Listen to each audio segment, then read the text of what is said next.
За хэдүүлээ өнөөдрийн сэдвэр нь шare харагдаж байгаа те бүгдээрэнд нь би бас нэг өнөөдөр нэг жоохон PPT маягийн бэлдэж хагаад тэгээд яг энэ бэлдсэн PPT-нд болохоор яг ICT-ийн Market Maker Primer course дээр өөрийнх нь заадаг. Тэгээ миний яг өөрийн ашиглагыг хичээдэг одоо онлайн талаар ярилцсан. Шууд журнал бичих талаар бол ярилцахгүй. Шууд журнал бичихийн тулд бид нарт журналаас өмнө юу бэлэн болсон байх ёстой вэ гэдэг юм уу те. Журналын өмнө бид нар юуг ойлгоцсон байх шаардлагатай вэ? Мөн гаргаж байгаа сэтгэл зүйн одоо бидний алдаанууд байгаа шүү дээ. Тухайн алдаануудыг бид нар журналаар дамжуулж засна гэж ихэвчлэн яриад байгаа те. Тэгвэл яг ямар алдаануудыг ямар журнал бичиж яаж засах вэ гэдэг нэг гоё structureтай буюу юм бүтцтэй системтэйгээр тайлбарлахыг би ойлгох хичээе. За тэгээд яг энийг үнэхээр сэтгэл зүрхэндээ шингээж чадах юм бол та маш хэрэгтэй вебинар болно гэдэгт би бол итгэлтэй байна. Магадгүй үнэхээр асуудалтай байгаа хүмүүсийн асуудлын шийдлийг нь ч гэсэн олох боломжтой гэдэгт бас нэлээд итгэлтэй байна. За текстүүдийн хувьд би болохоор яг ICT-ийн өөрийнх нь контентоос авч хийсэн учраас англиар байгаа. Гэтэ би орчуулад өөрөө ингээд таадад өөрийнхөө ойлгосноор тайлбарлаад за тэгээд журнал хөтлөлтөн дээр яаж явагдах вэ гэдэг талаар ярилцаад явна. За ямар ч байсан effective journaling гэсэн сэдвээр вебинараа эхлэе. За тэгвэл өнөөдрийн ярилцах зүйл бол major psychological barrier гэж байгаа. Энэ болохоор яг ингээд ашигтай трейдер болохын тулд арилжаачдад тулгардаг сэтгэл зүйн хан гэсэн үг. Одоо ингээд сэтгэл зүйн ингээд асуудлуудаа ингээд давчдахгүй нэг ханд тулцсан байгаад байдаг шүү дээ. Хийх ёсгүй зүйлээ мэдээд байгаа хэрнээ хийгээд байдаг, зуршлуулсан байгаад байдаг. За тэгвэл яг хоёр дахь нь болохоор solutions for overcoming them. Хэрхэн тэдгэрийг даван туулах вэ гэдэг шийдэл нь. За тэгээд effective journaling буюу журналыг хэрхэн үр дүнтэй бичих вэ? Тэгээд мөн журнал нь how journaling can assist you буюу журнал чамд хэрхэн тусалцаад юм үзүүлэх вэ гэдэг энэ сэдвийн өрөөнд өнөөдөр вебинараа хийнэ. За major psychological issues гэдэг нь болохоор одоо сэтгэл зүйн асуудлууд байгаа тийм. За энэ сэтгэл зүйн асуудлуудыг яг цөмөр нь би нийлүүлээд 7 одоо бүрэлдэхүүн болгож хуваасан байна. Нэгдүгээрх нь болохоор fear of missing moves гэж байна. Энэ болохоор алдагдaltaй авшаа арилжаанаас нэг тийм хоцорчхон юм шиг мэдрэмж аваад идэх тийм. Яг нэг гоё стап бүртгэх гээд ч гэдэг юм уу. Эсвэл яг нөгөө нэг орой Нью-Йоркийн маркет нэгтгэх гээд ч гэдэг юм уу. Эсвэл яг нэг хаяада нөгөө ямар ч тийм мэдээ гараагүй байхад Трампын Twitter ч гэдэг юм уу. Эсвэл ямар нэгэн гинти мэдээнээс болоод хааш нэг огцом дэшегээ нэг 200 300 пип. За алт арилждаг хүмүүсийн хувьд бол заримдаа Нью-Йоркоор 4-5 мянган пип энэ ингээ хөдөлждөг те. Тэгвэл яг ингээд эргээд тэрийг харахаар нэг сетапа хараад арилжаанд орчих боломжтой ч байсан юм шиг. За тэгээ нэг удаа тэрийг харчих юм бол хоёр дахь удаа яадаг вэ гэхээр хүмүүс нэг өөрийн гэсэн сетап бүрдээгүй байхад хаамаагүй арилжаанд орчихгүй та. Нэг их хөдөлгөөнөөс нэг тийм хоцорчих юм шиг мэдрэмж аваад байдаг. Иннээс болоод хүн яадаг вэ гэхээр overtrade буюу нэг олон арилжаа хийгээд эхэлдэг. Шаардлагагүй өөрийн ямар ч арилжаанд орох шаардлагагүй хөдөлгөөн дээр товчлоор дараад эхэлдэг. Яг ч нөгөөх нь ингээд дээшээ огцом явчих юм шиг бүр ингээд зүрхэнд нь багтаад мэдрэгдээд байдаг. Гэтэ бид нар ч бол яг үүндээ дата буюу мэдээлэл төр тулгуурлаж арилжаанд орж байгаа те. Өмнөх өнгөрсөн суур мэдлэг ухагтхуун дээрээ бактест хийсэн одоо те тэр үр дүн дээрээ суурлаад өмнө нь хийжсэн хөдөлгөөнүүд энэ удаад ижил төстэй хийж явах юм бол дахин давтагдах магадaltaй гэсэн үндслэлээр арилжаанд орж байгаа. Ерөөсөө нэг тийм юу биш. Одоо гамблдэж биш та. Мөрий тавиагүйгээр шинжилгээ хийгээд шинжилгээн дээрээ суурилж мөрий тавьж байгаа гэсэн. Арай нэг ухаантай мөрийтэй арилжах гэдэг шүү дээ. Ерөөсөө арилжааг бол бид нар хизээч ирээдүй яг ийм байна гэдгийг хэлж чадахгүй. Гэхдээ тэрийг шинжилгээгээ хийж хагаад өөрийн гэсэн системтэй болсон системээрээ дамжуулаад өөрийнхөө ашигтай гарах магадлалыг өндөрсгөж өгдөг. За тэгвэл энэ огцом энэ хөдөлгөөнийг алдчих гээд байгаа юм шиг мэдрэмжийг хэдүүл яаж арилгах вэ? Энэ тохиолдолд ихэвчлэн хүмүүс ямар зүйл дутагдaltaй байдаг вэ гэхээр ерөнхийдөө арга барилаа бүр ойлгоогүй байдаг. Яг өөрийн болгоогүй байдаг. За чи магадгүй индикатораар арилждаг хүн байлаа гэж үү, moving average-аар ч гэдэг юм. За магадгүй smart money concept SMC-гээр арилждаг, эсвэл trend line-аар арилждаг. Ямар ч арга барилаар арилждаг байсан байж болно. Гэхдээ чи тэр арга барил дээр хангалттай хэмжээний хугацаа зарцуулаагүй учраас үнэхээр явах уу, явахгүй юу гэдгийг чи хэлж мэддэггүй гэсэн үг. Яг энэ огцом хөдөлгөөнийг алдах гээд байгаа мэдрэмжийг давхад биднэрт юу шаардлагатай байдаг вэ гэхээр хаана хизээ миний сетап үүсэх вэ гэдгийг л маш сайн мэддэг байх хэрэгтэй гэсэн. Жишээлбэл миний хувьд бол 9:45-аас 10:15-ийн хооронд би макро ашигладаг те. 9:50-аас 10:10 хооронд. За тэгвэл тэр макро дээр хийж байгаа хөдөлгөөндөөс суйрлаад би арилжаанд орох уу, орохгүй юу гэдэг шийдвэрээ гаргадаг гэсэн. Надад тэрнээс бусад үед хийж байгаа хөдөлгөөн ямар ч хамаа байхгүй. Би тэрний өмнө ханш 1000 пип өссөн байна уу? Огт хөдлөөгүй байна уу? 2000 пип, 3000 пип явцсан байна уу? Тэр надад ямар ч хамаахгүй. Яг миний объектив бол яг тухайн цагийн бүсийн хүрээнд өмнө нь хийсэн хөдөлгөөн дээр суйрлаад Аз Лондон дээр хийсэн хөдөлгөөн дээр суйрлаад би арилжаанд орно гэсэн өөрөнгөсөн дүрмтэй байдаг. Яагаад гэхээр яг тэр 9:45-аас 10:15-ийн хооронд дотор цагийн хугацааны хувьд бол миний хамгийн өндөр win rateтэй буюу арилжааны хувьд хамгийн илүү ингээд ашигтай гарах магадлал нь өндөр үе байдаг гэсэн үг. Би энийг яаж мэдээд байгаа вэ гэхээр урт хугацааны турш backtest хийсэндээ. Backtest гэдэг нь ханшны тодорхой хэдэн жилийн хугацааны хөдөлгөөн дээр за өдөр болгон шинжилгээ хийсэн гэсэн үг. За магадгүй би бол жишээ авах юм бол би бол яг 2012 оноос 22 оны хүртэлх бүх яг 10 жилийн датан дээр backtest хийсэн. Гэхдээ тэр 10 жилийн датаг бүхэл өдөржингийнх нь бүх нэг лаб бүрчлэн би backtest хийгээгүй. Би концепт зарж агаад за би Нью-Йорк сешн ихний макрог л барьдаг болчихъя. Надад тэр л хамгийн чухал байгаа учраас би сүүлийн 10 жилийн хугацаанд бүх Нью-Йорк сешны 9 цаг, 10 цаг, 11 цаг, 3 цагийн лан дээр л 3 цагийн лан дээр шинжилгээнүүд хийсэн. Энэ 3 дээрээс суйрлаад би ашигтай гарах уу, гарахгүй юу гэдэг үндсэн нэгтэй ухагтхуунаа ойлгоод авчиж байгаа гэсэн. За энийг би ойлгоод авчиж байгаа үндэ яах вэ гэхээр надад хөдөлгөөнөөс хоцроод байх тийм юу байхгүй, шаардлага байхгүй болчихно. Үнэхээр яагаад тэгэхээр би тухайн үед миний ханш хөдөлдөг гэдгийг мэддэг болсон. За тэр үед тодорхой хэмжээнд нь ашигтай, тодорхой хэмжээнд нь алдагдaltaй гарч байгаа. Гэтэ тэр надад бол хамаахгүй. Би бол өөрийнхөө арга барилыг өөрийн болгоцсон. Тэгэхээр надад энэ хөдөлгөөнийг алдахгүй хамаахгүй болчихдог те. За тэгвэл хоёр дахь fear of losing гэж байна. Энэ алдагт хүлээхээс айхаа айдас. Товчлуур дарсныхаа дараа алдагдaltaй байгаад ирэнгуут нь жоох stop loss-а зөөх гээд идэх те. Тэр арилжаанд жоох найдлага тавиад идэх. Эсвэл ашигтай явж байгаа арилжаагаа дэндүүр таачдаг.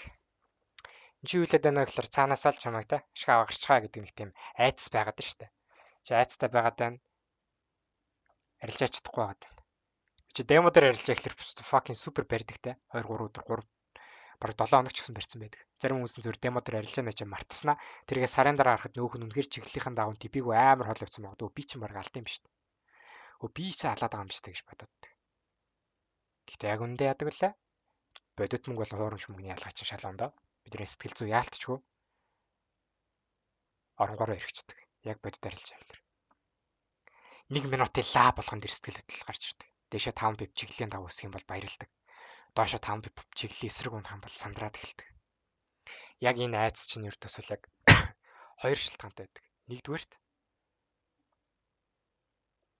чи тухайн арилжаанд дэндүү өндөр эрсдэл гаргацсан байна. Эсвэл яг ихний алдаа шиг чи арга барил дээрээ хангалттай цаг хугацаа зарцуулж чадаагүй байна гэсэн үг.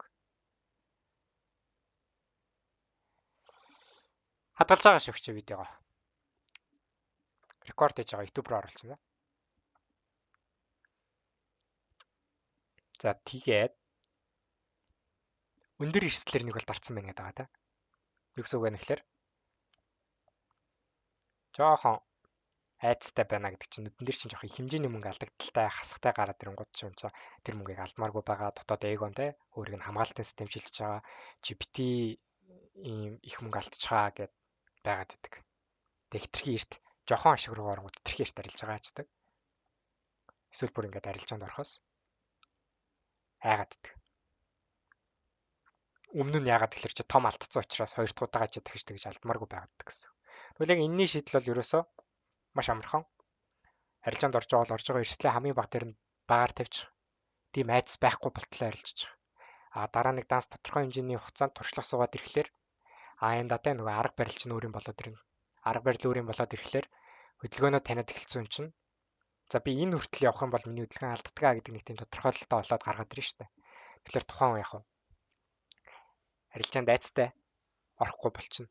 За тэгээд яг энэ арилжаанд орохоос айгаад байгаа айцсын бас нэг маш том шалтгаан нь бол ердөөсөө юу гэдэг? Төлөвлөгөөгүй байдаг. Яагаад төлөвлөгөөгүй байдаггүй гэхлээр хүн чинь зүгээр л нэг ажил дээрээ байжсэн аа тий. Чарт гаргаж ирсэн. Өсгөд байгаа юм биш үү гэж арилжаанд орчдөг. Гэтэл яг үндэ нөөх нь амар өндөр лотоор орж арилж байж тараад эсрэг чиглэл рүү яваад ирэх юм бол айгаад эхэлдэг тий. Угаасаа тэгж арилжаж байгаа юм бол хизээч ихтэй арилжаа хийхгүй. Яагаад тэгэхээр тухайн хүн бол арилжаа гэж хүлээж авахгүй. Зүгээр нэг гамбл хийдэг та зүгээр явал явцдаг явмаар гамш санагдаад байна. Сэтгэл зүгээр ордог зүгээр нэг тийм түүл болгоод ашиглаждаг. Зүгээр л гамбл шүү дээ. Ажлынхаа хажуугаар чартаа гаргаж ирлээ. Машин дотроо таксийн цугаа явж яснаа чартаа харж яадаг. Гудамжинд найзуудтайгаа уулзж байхдаа чартаараа сууж яадаг. Тэ.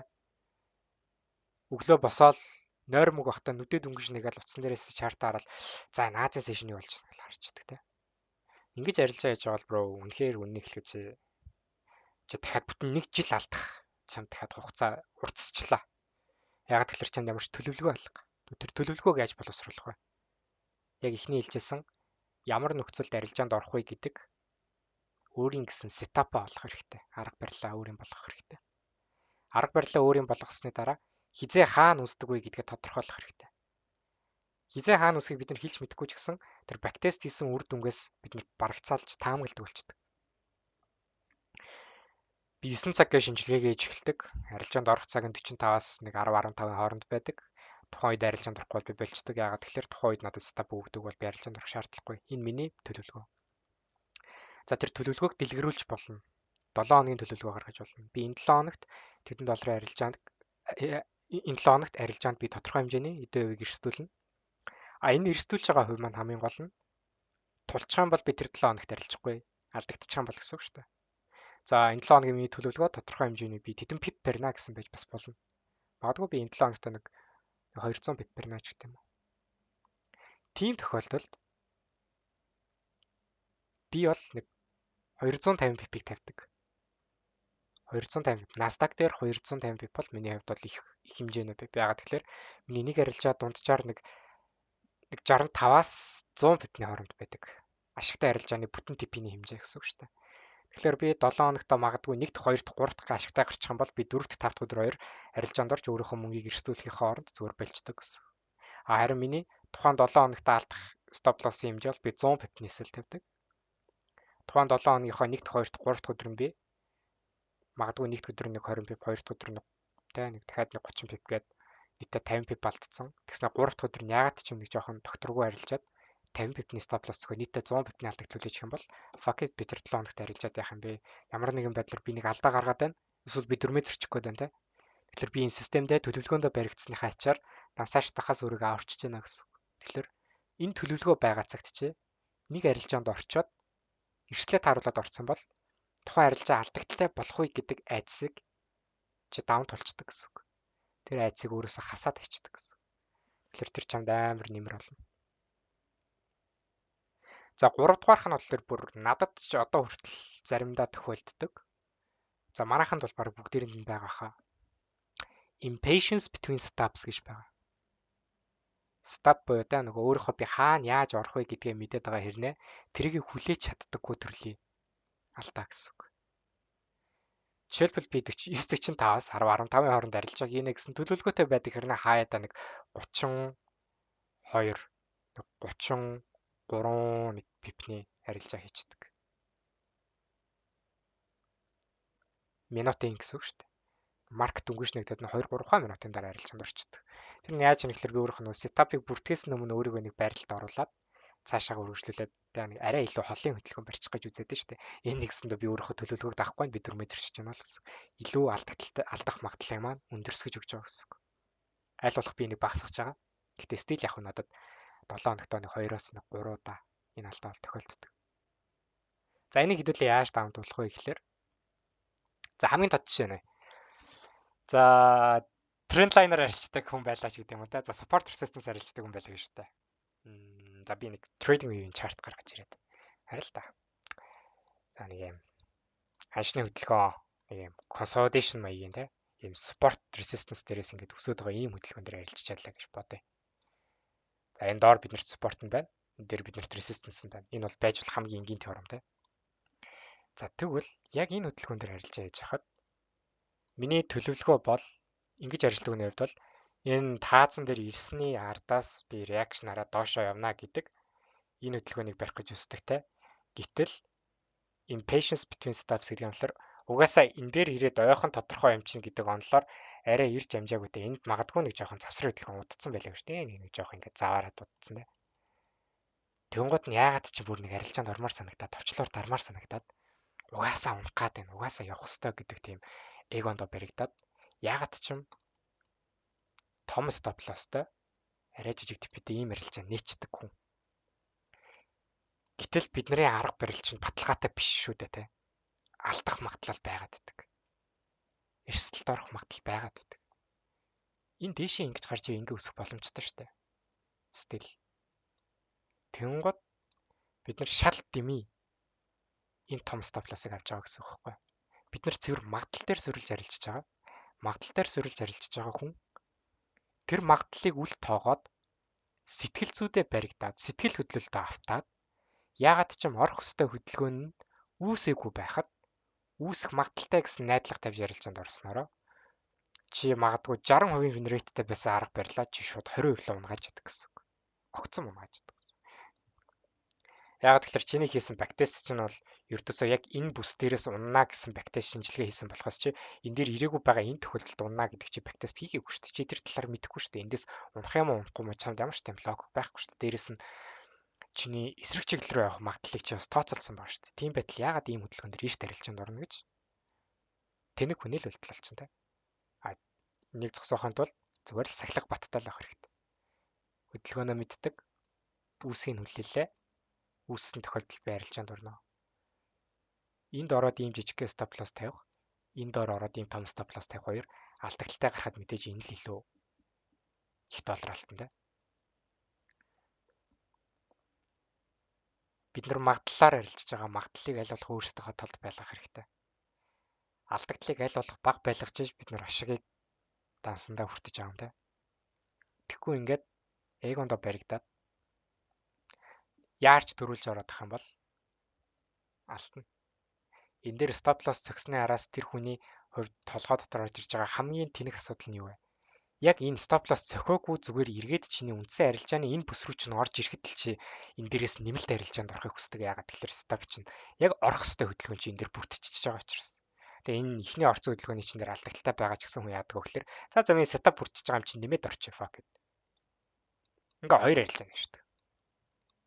Сүйрэл өстэй. Тэгээ бүр нэг алдагдaltaй арилж байгаа хоёр алдагдaltaй арилжаанд руу өөрийгөө тэмүүлүүлчихэж байгаа байхгүй. Магадгүй ихний арилжаанд ороогүй байж байгаад энэ дээр орсон бол зүгээр шүү дээ. Чи төлөвлөгөө дагсан окей. Асуудал байхгүй. Гэтэ чи тэрнээс өмнө яарад нэг арилжаа нийцсэн байгаад тах. Тэр нь мангар том стоп лосстой. Магадгүй тэр нь энгийн ордог эрсдлээр лотоор орц. Тэнгууд бүр амар том алдагдал үлээх гэтдэг. За тэнгууд нөгөө сетап нь бүрдэнгууд нь нөгөө нүдэнд нь мөнгө бүр амар харагдаж эхлэв. За байж би энэчнээс хийж байгаа энэ хэмжээний ашигыг би яг стап бүрдсэн байгаа юм чинь дахиад нэмээд орчих юм бол бүр илүү хоёр хөржүүлээд ашигтай гарчих нь шүү дээ.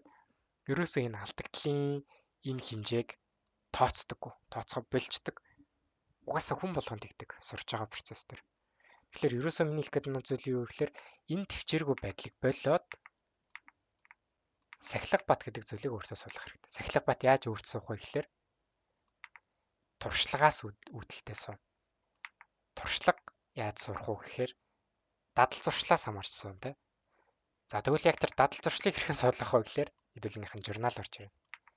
За тэгээд тийшээ орохгүй төр байж хагаад дараагийнх нь сэтгэл зүйн алдааг ярилцъя. Fear of losing streaks and drawdowns гэж байгаа. Энэ нь юу вэ гэхээр дараалсан алдагдал болон хасахтаа яваад байгаа дансан дээр гардаг сэтгэл хөдлөлийн асуудал. Чи дараалаад 5 арилжаан дээр алдсан байвал 6 дахь арилжаанд орохдоо яадаг вэ? Айцтай л байна. Алдсан мөнгөө эргүүлж болох гэж хичээдэг. Алдагдлаа нөхөх гэж хичээдэг. 7 дахь арилжаан дээр 6-гаа алдчихад 7 дахь арилжаа руу орохдоо яах. Алдсан дахиад уур нүр. Ашгаа их гэж чирнэ. 8 7 дахь дээр алдчихлаа, 8 дахь дээр даас чадсан байдаг. Тэгэхээр бид нар энэ losing streaks буюу энэ дараалсан алдагдлыг зогсоох бол ямар ч боломж байхгүй. Дараалсан алдагдал хүн бүрт тулгарна. Арилжаа хийж байгаа хүн бүрт тулгарна. Энд дээр бид нар ямар шийдэл гаргах ёстой вэ гэхээр ерөөсөө миний хийж байгаа арилжааны техник шинжилгээ бол 100% ажиллахгүй гэдэг үр дүнгээ толгойн дотор гүн суулгасан байх хэрэгтэй. Өнөөдөр өсгөө нэг unicorn модель ашигладаг ч гэдэг юм уу, эсвэл нэг order flow footprint-ээр арилжаж байгаа тохиолдолд миний арга барил 100% бишээ, баталгаатай биш гэдгээ хүлээн зөвшөөрсөн тэр цагт чи ашигтай арилжаа хийнэ. Яагаад тэгэхээр чи үнэхээр 100% биш гэдгээ мэдсэн хүн чинь эрсдлийн хувьд өөртөө нэг тодорхой хэмжээний тоо гаргахад ирэнтэй. За би өдөрт 3 арилжаа хийнэ гэсэн байгаа хүн бол дансныхаа магадгүй нэгээс хоног 2% арилжаа хийж байгаа гэж байна. Тэр дансны 1% арилжаа хийж байгаа 3 алдагдлын дараа 3% алдагдал үлээдэг та. За тэгвэл окей, дараалал 3 алдсан юм чи болий. Маргааш өдөр нь дахиад 1% эрсдүүлнэ. 3 алдагдал хийлээ. Боллоо. Дахиад нэг өдргээд нийтдээ би 3 хоногийн турш тасралтгүй 3 арилжаа гэдэг чинь би 9 арилжаанд алдагдaltaй гарлаа. Тухайн 7 хоногта болчих хэвээр гэсэн. За нэмж мөнгө эрсдүүлээд яах юм бэ? Чи сэтгэл зүгээ хамгаалах хэрэгтэй болно гэсэн. За энэ үед ихэнх хүмүүс яадаг вэ гэхээр эхний өдрийн 3 дахь алдаа амар гоё дүрмээ барьдаг. 2 дахь өдрийн 3 дахь алдаан дээр лото томсгоод эхэлчихдэг. За өнөөдрөөс аллаа өчигдрийнхөө алдагдлыг нөхчийг ороод ирдэг. Өдөө тэрийг болох хэвээр. Бүр угаасаа байх боломжгүй зүйл. Болохгүй зүйл. Хэрвээ тийм сэтгэлгээтэй байгаад тах юм бол нөгөө л дансааш татдаг цикл дотор байгаа л. Чи дараалаад хамгийн дээдл нь за миний хувьд бол заяа миний журналын хувьд би дараалаад хамгийн дээдл нь би 13 удаагийн алдагдaltaй арилжаа хийх боломжтой байдаг надад. 13 удаагийн алдагдaltaй арилжаа. Би өдөрт макс нь 3 арилжаа яадаг. Тэгэхээр би дараалаад нэг 5 хоног буюу яг нэг арилжааны бүтэн 7 хоног тасралтгүй басахтай гарах боломжтой байдаг гэсэн. А тэнгууд хамгийн гайхамшигтай, хамгийн аимшигтай зүйл нь юу гэхээр тэр 13 алдагдлын дараа эх 7 хоногийн нэгд өдөр би нэг ашигтай арилжаа хийлээ гэхэд тэр миний дараалсан бүх алдагдлыг нөхгүй байж болно. Хамгийн гол нь би амьд үлдсэн байгаа даа ш тодорхой хэмжээний хувь нөхөж чинь. Би нэг хэрцэн 3-аас нэг амар хэд толдуулдаг ашиг авдаг. За тэгвэл нэг өдөр ашигтай гарчдаг.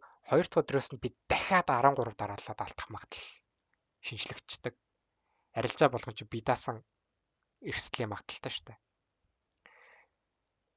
А гэхдээ эсвэргээрээ яг энтэй адилхан би дараалаад 13 удаагийн ашигтай арилжаа хийх магадлал ч надад байгаа. Би энийг толгой дотор үлдээх ёстой. Тэгэхин тулд би бактестн дээрээ хамгийн урт хугацаанд хэрэг хэмжээнд алдсан байна. За нийт хэдэн арилжаанаас хэдэн арилжаанд нь алдаа, хэдэн арилжаанд нь ашигтай байсан байна. Дараалаад хэд алдсан байна, дараалаад хэд авсан байна гэдэг нэг тийм тоон үзүүлэлтийг өөртөө гаргаж ирэх хэрэгтэй. Тухайн тоон үзүүлэлтийг гаргаж ирсэн тохиолдолд чи $100 данстай байна уу, $1000 данстай байна уу, 100000 байна уу хамаа байхгүй. Тухайн дансан дээрээ яг тэр хэмжээний дараалсан алдагдал магадгүй эсвэл нэг тодорхой хэмжээний хугацаанд алдаж оноод байгаа нөхцөл байдал дээр данс чинь шатлгүй чи хангалттай сэтгэл зүйд нөлөөлөхгүйгээр амьд үлдэх тийм эрсдлийн план буюу төлөвлөгөө гаргаж ирэх хэрэгтэй болдог гэсэн. Одоо яг нөгөө төлөвлөгөөний 2 дахь хэсэг нь орж ирж байна гэсэн. Тухайн төлөвлөгөөг бид нар би яаж гаргадаг вэ гэхээр миний хувьд би дараалаад 13 алдах боломжтой юм чинь. Би дансны 1%-ийг эрсдүүлж ярилцахад би тухайн дараалсан 13 алдагдлын ардаас би 13%-ийн л алдагдал хүлээнэ. Хасах 13%. Гэхдээ би 2%-ийг эрсдүүлчих юм бол яг уу дансны 26%-ийг алдчихна. Би $1000 байлаа гэж бодоход миний 26% чинь $260 болчихно. $1000 гинттэй 2%-ийг эрсдүүлээд харилцсан чинь $740 болчихлоор бас л цохилт авна штэ. Амар сэтгэлзэн цохилт авна. Тэгэхээр би энэ цохилтоос өөрийгөө хамгаалахын тулд магадгүй эхний 3 арилжаан дээр 1% алдсан бол 2 дахь 3 арилжаан дээр 1% биш 0.5% ч гэдэг юм уу эрсдлээ багасгаа авчдаг. За дээрэс нь $1000 данс огт шатахгүйгээр сэтгэл зүйд нөлөөлөхгүйгээр байлгахын тулд би аль болох удаан олон арилжаа хийхин тулд алдагдaltaй арилжаануудын ардаас эрсдлээ бүр л багасгаад ирдэг. Бүр багасгаад. За тэгээ бүр ингээ алдаад ах юм бол за өсгөө чи нэг юм л буруу хийгээд байна. Эсвэл энэ үнэхээр чиний арилжааны нөхцөл байдал чинь бүрдэхгүй хийж чи арилжаад байна. Fucking бэлчхоо нэг жоохон шинжилгээ хийчихье тий. Юун дээр болох байгаагаа ихлэ анзаарай. Тэр тал руугаа анхаарал эхлэнэ гэсэн. Яг тэгэхээр хүн чинь нөгөө нэг сэтгэл зүйн доктортой байх үед эрүүлэр сэтгэж чаддаг. Нүдэн дээр чинь $1000 чинь 740 болоод багасчих юм бол ямар ч сэтгэл сайтай хүн байсан тодорхой хэмжээнд дүрмийн зөрчил гаргах гэдэг юм уу сэтгэл санаа эрүүл бус байдалд шилжих тохиолдлууд байдаг. $10,000 чинь нэгсэндөө $10,000 байгаа хүн бол шууд $7400 болно гэсэн үг шүү дээ. $2700 алдчихсан шин. Тэр чи их мөнгө байхгүй. 100 хүн байгаа бол $74 нэг амар нөлөөлөхгүй байж магадгүй. Тэ. $100,000 байгаа хүн чинь шууд $74,000 болж алдах. Дараалсан алдагдлаас болоод л гэсэн үг шүү дээ. Тэгэхээр хэдүүлээ хувийг маш сайн тооцох хэрэгтэй. 13% дээдлэлт нь миний хувьд дээд тааз. Би магадгүй тэр 13% алдагдлыг 20-30 арилжаагаар хийгээд дараалж алдаад болчих юм бол би бүр тухайн сар доогт арилжаа хийхгүй. Яшгүй илүү нэмж алдаад яах юм. Би эрүүлэр сэтгэж чадгаа болцсон байна. Тэгээд дараагийн шат руу гарна.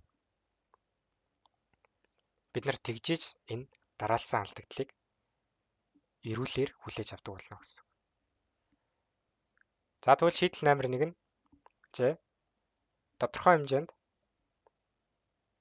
мэдээлэл цуглуулгын ахна шүү дээ арга барилынхаа хувьд. За би тэдэн хувийн алдагдал хүлээн тэдэн тоон дүрм гаргацсан. Тэн дээрээ суурилсан мөнгөний дүрм. Тэн дээрээ суурилсан өдөрт хийх арилжааны лимит тоо.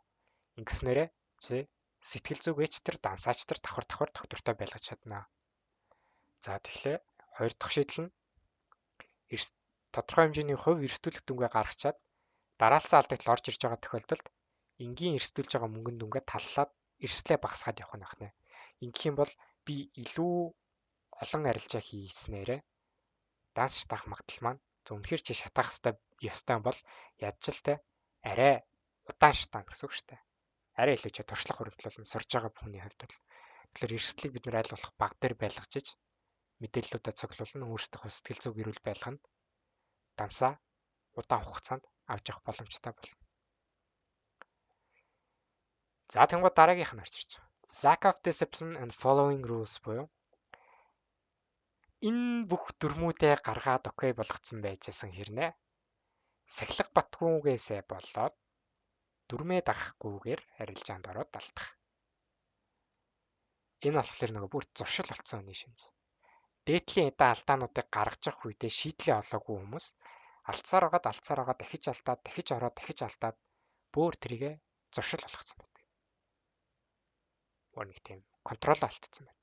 $100-аар цэнэглэл алдсан бол дараа нь автоматар $100 цэнэглэл тэрэн дээр ямар ч нөгөө өмнөх алдсан $100-ийнхоо тэр логикоо эргэж сэргээж харахгүй яагаад алдсан юунаас болж алдсан энэ ямар ч мэдээлэл байхгүйгээр цоош нэр дахиад ансаа цэнэглээд юу ч бодохгүй арилжиж эхлээд 7 хоногийн дотор дахиад таачдаг.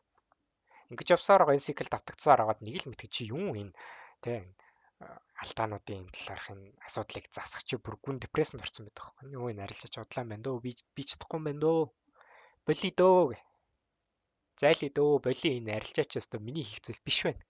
Гэтэл чи яг үндэ хийх ёстой зүг зүйлүүдээ анханасаа хийгээгүй байжээс юм болцсон байдаг та.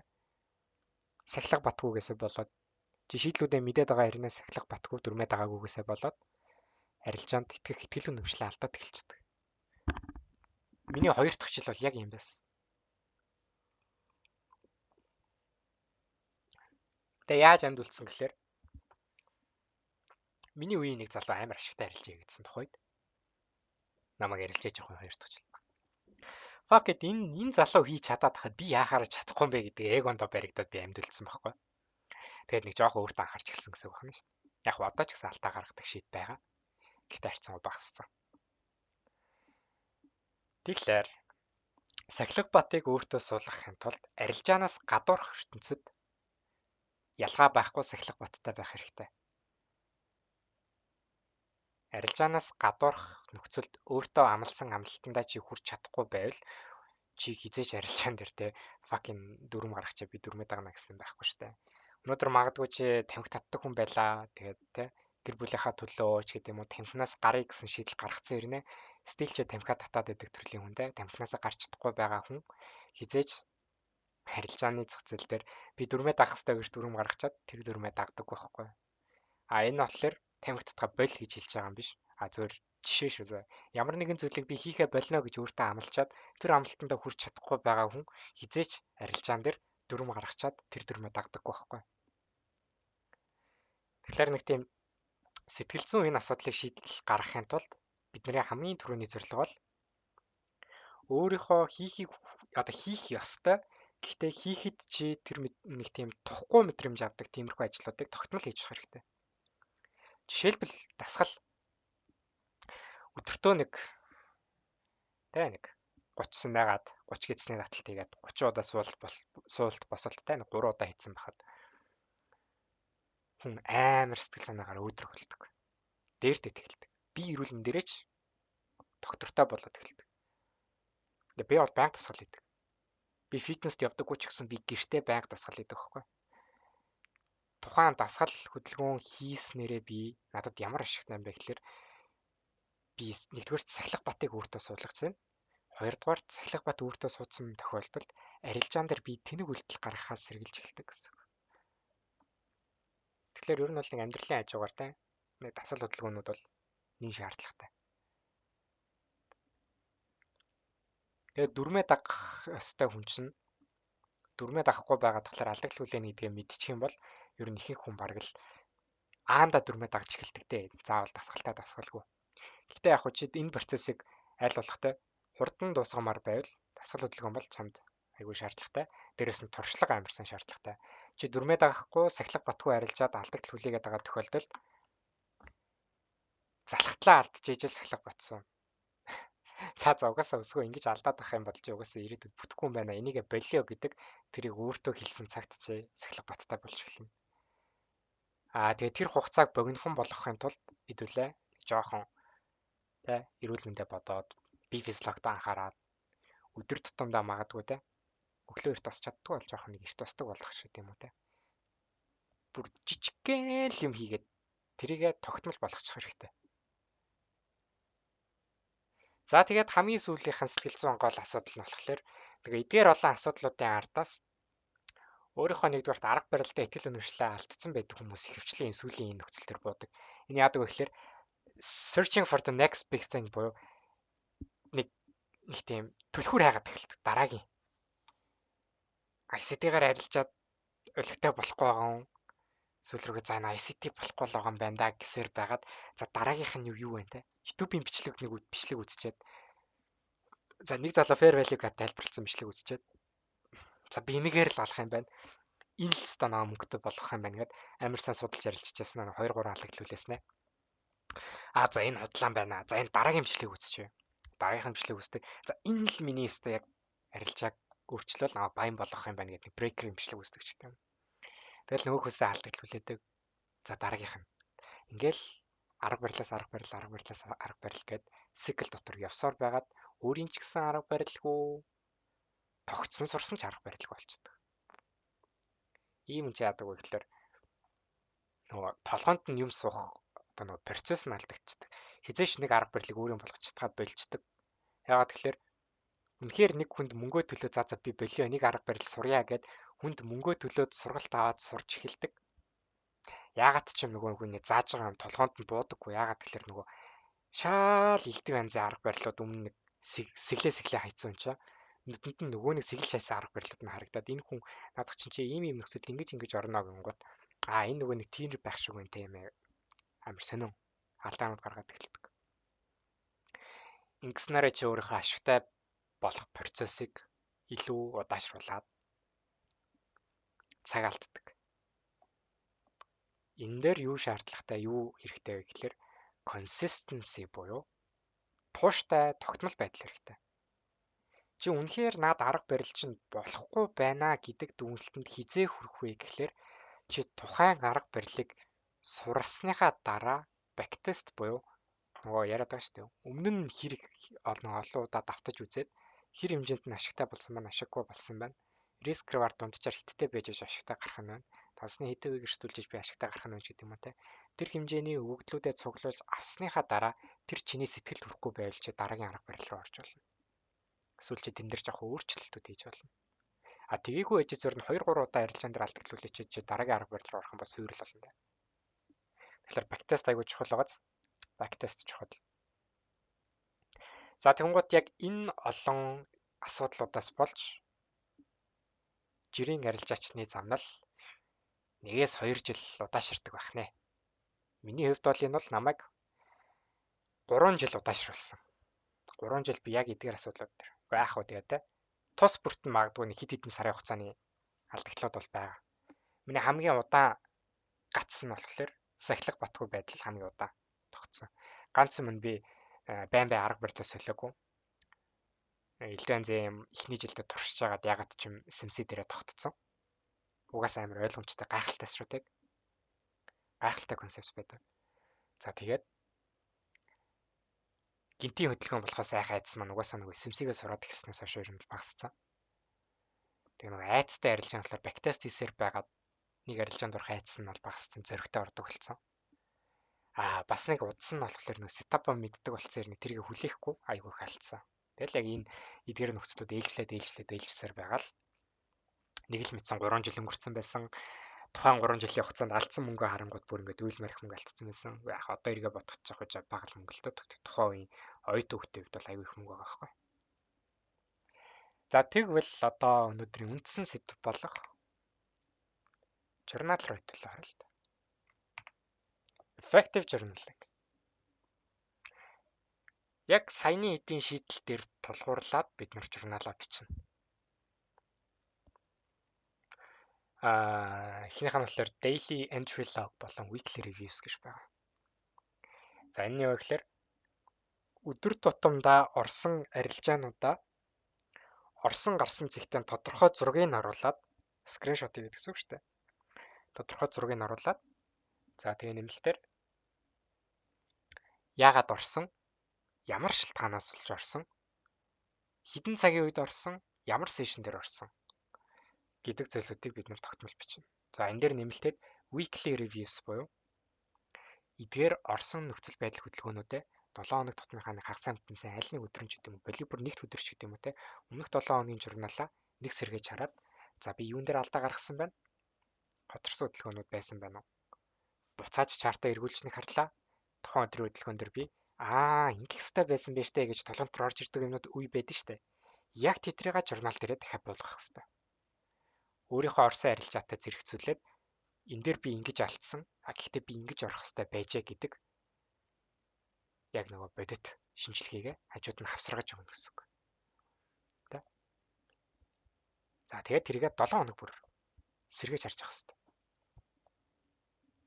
Тэгжиж толгоонд дурсан, тэгжиж алдаагаа багасгана. Ингээд нөгөө муу дадал зуршлуудаас хэдүүлээ сайн дадал зуршлууд руу шилжиж эхэлж байна гэсэн үг. Энэ журнал тогтмол хөдөлгөснөөрөө хүссэн үсээгүй нөгөө нэг хөгийн юмнуудаа хаяад эхэлнэ штэ. Хөгийн гаргадаг алдаануудаа багасгаад эхэлнэ. За тэгээ нэмэлтээр өөр нэг фолдер нэх хэрэгтэй.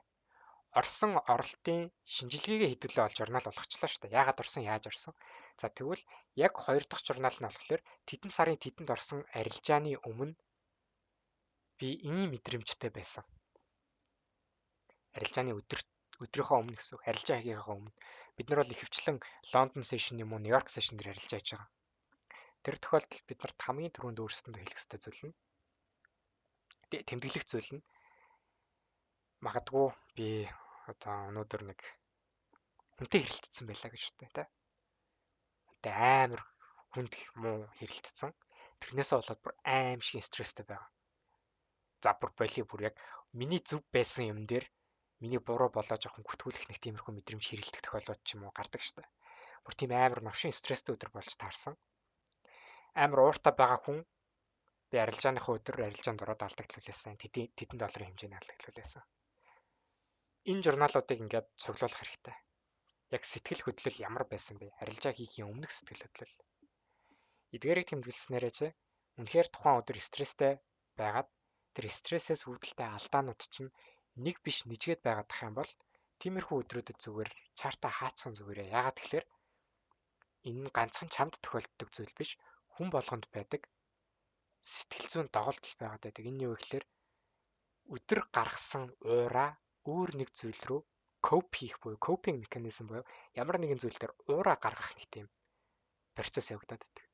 Тэгээ тэр нь яадаг вэ гэхээр бид нар хамгийн сүүлд орой өдрийн төгсгөлд хийж байгаа зүйл нь арилжаагаа хийж байгаа.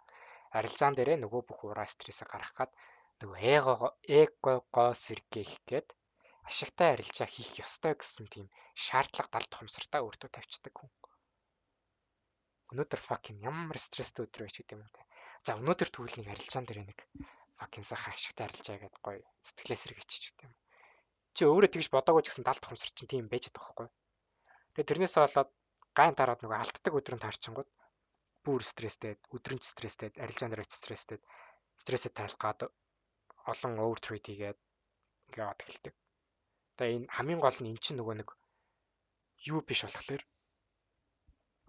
нөгөө арилжааны бактест шиг ингэж тийм байн сэргээж харах төрлийн алдаа одоо тий зүйл биш болохоор ихэвчлэн нэг гаргасан одоо яг иймэрхүү процессууд амар олон удаа давтагдаад байдаг.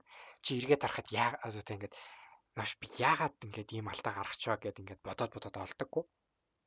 Эргэж бодоход угаасаа тэр нөгөө стресстэй өдөр бол тэгэл нэг өдрийн л асуудал байдсан шүү дээ. Тэгээ маргааш нь мартагдчихдаг. Тэг яагаад гэснээ санахгүй. Яагаад ч нэг л тэнэг үйлдэл гаргаад нэг арилжааны хадаас шатаацсан байгаа гэдэг. Тэгэхээр энийг байхгүй болгохын тулд хэдүүлэнд нь яалтчгүй сэтгэл хөдлөлийг бичдэг журнал байх хэрэгтэй. Надад бол байдаг. Би тэр дэвтэр дээрээ бичдэг. Өдөр болгон бичдэг. Тэг би бол энэ 7 хоногт өөрөө бол буруух арилжаанд орохгүй гэж бүр шийдсэн байгаа. Ингэснээр би өөрөө сэтгэл хөдлөлийг мөн арилжааны дансаа аварна гэсэн одоо тийм зорилго тавьсан байгаа гэсэн. Тэгээ шалтгааныг нь бол таад хэлээд яг нэг тийм сайнгүй зүйл бол надад болсон. Тэрнээс болоод би тэн дээр гарсан эрсдлээ одоо тий уураа арилжаанд гаргачих эрсдэлтэй учраас арилжаанд орохгүй гэж шийдсэн байгаа. А гэхдээ ороогүй өдрийн хөдөлгөөнүүдэд би журнал болгож хадгалж байгаа. Сэвэлж байгаа. Ингэснээр хэдүүлэнгийнх нь шаардлагагүй алдагдлууд багснаа. За 3 дугаарт нь юу тэмдэглэх хэрэгтэй гэхээр одоо яг арилжаанд одоо шинжилгээ хийж байгаа процесс байгаа шүү дээ. За өнөөдрийн хөдөлгөөн 4 сарын 7-ны өдөр Нью-Йорк дээр. За Нью-Йоркийн шинжилгээ 9:30-лоод маркет нэгдсэн байна те. 9:42. За тэгвэл өнөөдрийн хөдөлгөөн дээр миний хамгийн одоо те ингээ түрүүнд хийх шинжилгээнүүд бол те магадгүй. За ийм хөдөлгөөнүүд дээр те. За магадгүй энэ buy side liquidity дэше ханш liquidity авсан байна ч гэдэг юм уу те. За тэгээ доор биднэрт equal low failure swing-ууд байна. Ашны хөдөлгөөн магадгүй өргөжлүүлээд унах хэрэгтэй. Энэ зөв шинжилгээ би зөв жишээ авч байгаа шүү цагаач. Би энэ дэр ерөөсөө шинжилгээ хийгээгүй байгаа. Энэ унах хэрэгтэй байна гэдэг тийм одоо те нэг юм хөдөлгөөн төлөвлөгөө гаргацсан. Тэгээ би яг одоо арилжаанд орох гэж байгаа гэж бодъё. Гэхдээ яг товчлоор дарах гадахад нэг айц байгаад байдаг. Тэр нь болохоор нэг алтгаа сайх айц биш. Зөв нөгөө юуны айц байгаад байдаг. Одоо юу гэх юм. Шинжилгээний чинь нэг зүйл дутуу байгаад байдаг. Бүрэн бүрдээгүй. Магадгүй жишээлбэл нэг high low гэдэг доошо shift хийгээд энэ breaker дээр заавал ирсний дараа те энэ дотор fair value gap breaker дээр ирсний дараа би арилжаанд орно гэсэн дүрмтэй байдал энэ арай ирээгүй байхад би товчлоор дарах гад гэхдээ энэ нөгөө ирээгүй байгаад байгаа учраас айцтай байгаад гэдэг тийм айцыг хэлж байгаа. За тэгвэл яг тэр үеийн айцыг бас тэмдэглэх хэрэгтэй. За би fucking ийм юмнаас айцсан биш үү? Жохон имээгээд байна. Яг энэ нөхцөл байдалд орохын өмнө би ийм зүйлээс имээжсэн. Тэг айгаадсан. За тэгээ чи тэр арилжаанд anyways ягаад ч юм орцсон гэж бодъё. Ороод чи типийг авцсан бол тэрийг бас ялгаахгүй бичих хэрэгтэй. За би ийм юмнаас айгаадсан. Гэхдээ би энийг төрүүлээд орцсон ч гэсэн би энэчнээс ашигтай гарсан гэдэг ч юм уу те. Тэр процессыг тэмдэглэх хэрэгтэй. Яг хамгийн гол нь манайх эргээд уншихад тухайн процессоо яг тэгэж ойлгомжтой санахаар байдлаар бичнэ гэсэн үг шүү дээ. Дэлгэрэнгүй байдлаар. Магадгүй стоп лосс зөгцсөн бол би айцтай байгаадсан. Ийм учраас би стоп лосс зөгчлөө гэд нөгөө алдагдaltaй арилжаануудын тоондоо оруулцдаг. За маргааш нь магадгүй за эсвэл боли бүр хэдүүдрийн дараа яг ижил төстэй нөхцөл байдал үүсээд яг тэр алдаагаа давтаад чи алдагт хүлээчлээ гэж бодоход одоо чамд бодит тохиолдсон 2 кейс буюу 2 өдөр гараад ирж байгаа. За тэгэхээр 3 дахь удаагийн алдааг чи яадаг вэ гэхээр нөгөө журналаа 7 хоног болгон уншиж байгаа юм чинь Ааха, өмнө нь надад ийм алдаа гаргасан. Би энэ алдааг 2 дахь ихэд автцсан байна. Тэгвэл 3 дахь дээр ийм айц төрүүлж байгаа арилжаан дээр орхоо болчих хүлээчих гэдэг шийдэлт хүрээд чи тэр өдөр арилжаанд орхоо болчдөг. Энэ нь чамайг мөн адил шаардлагагүй алдагдлаас хамгаална. Дээрээс нь нэмээд нөгөө ашигтай арилжааны магадлалыг чинь илүү өндөрсгөж өгдөг байна. Чиний win rate-ийг өндөрсгөж өгдөг байна. Чиний өөрийн чинь талд журнал чинь зогсож штэ. Яг чамайг хамгаалаад байна гэсэн. За тэгвэл дөрөв дэх нь болохоор contrast your personal expectations and actual results гэж байна. Энэ болохоор яг нөгөө ханшинд тавьж байгаа найдлагч гэдэг юм уу те. За одоо жишээлбэл өнөөдөр би энэ Discord-ийн маркет шинжилгээний өрөөнд дотор те би Nasdaq-ийн long term view буюу Nasdaq-ийн одоо урт цагийн шинжилгээ, алтны урт цагийн шинжилгээгээд 2 шинжилгээ оруулаад доор нь тайлбар бичсэн ба шүү дээ.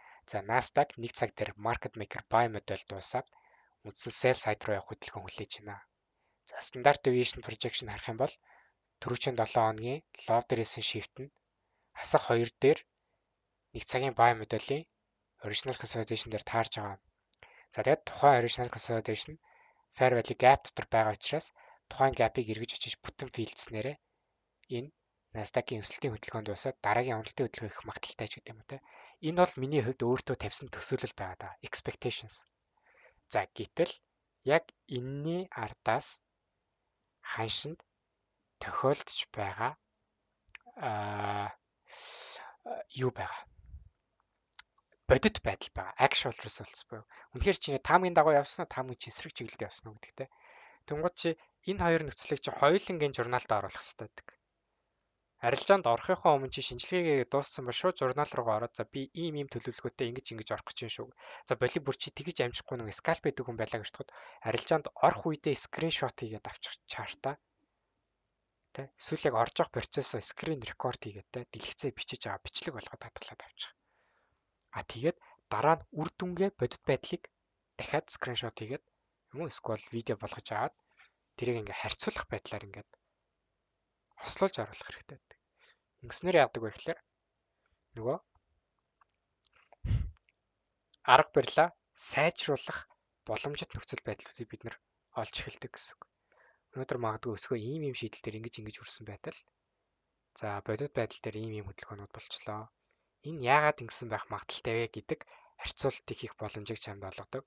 Энийг хийгээгүй цагт чи яагаад алдснаа мэдэхгүй, ямар шалтгаанаар алдснаа мэдэхгүй. За чи тухайн үедээ би энийг дутуу харцсан байж тээ гэж мэдсэн ч гэсэн маргааш чи тэр алдаагаа дахиж давтах эрсдэлтэй болчдөг. Яг тэр чи хадгалж авч үлдээх учраас. Тэгэхээр тэрийг хадгалж авах нь амар чухал байна. Энэ журнал бол угаасаа ашигтай арилжааны амин судас.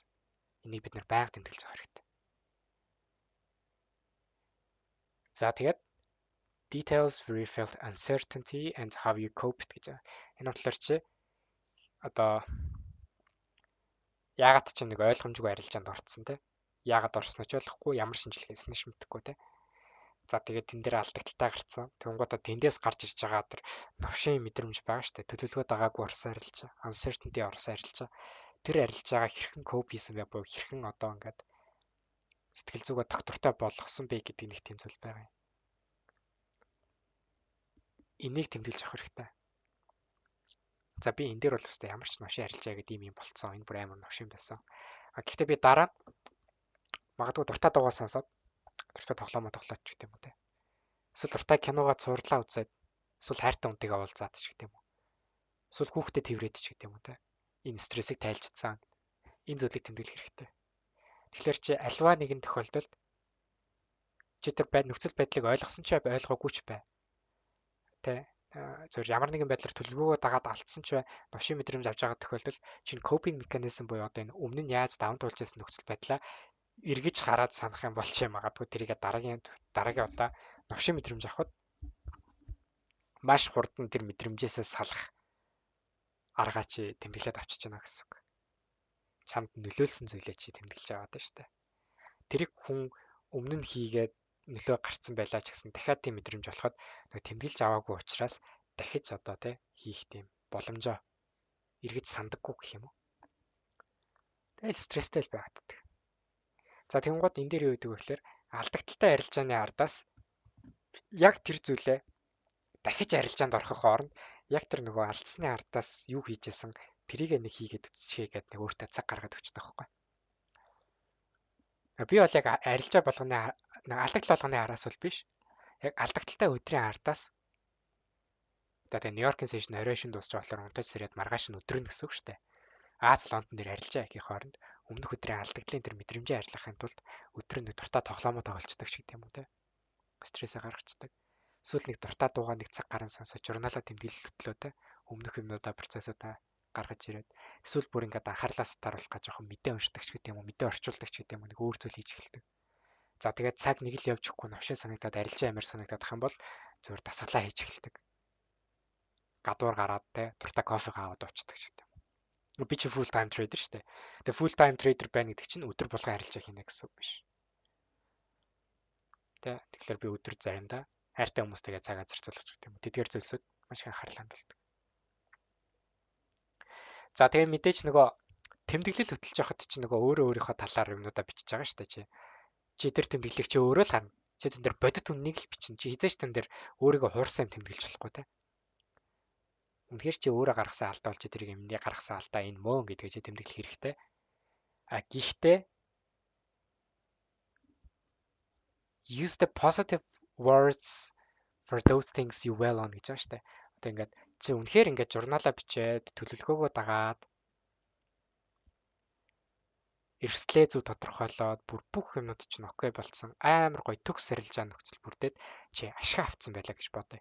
Энэ тохиолдолд журналаа бичихтэй positive words буюу нэг тийм эерэг хандлагатай бичиж явах хэрэгтэй. Эерэг үгээр.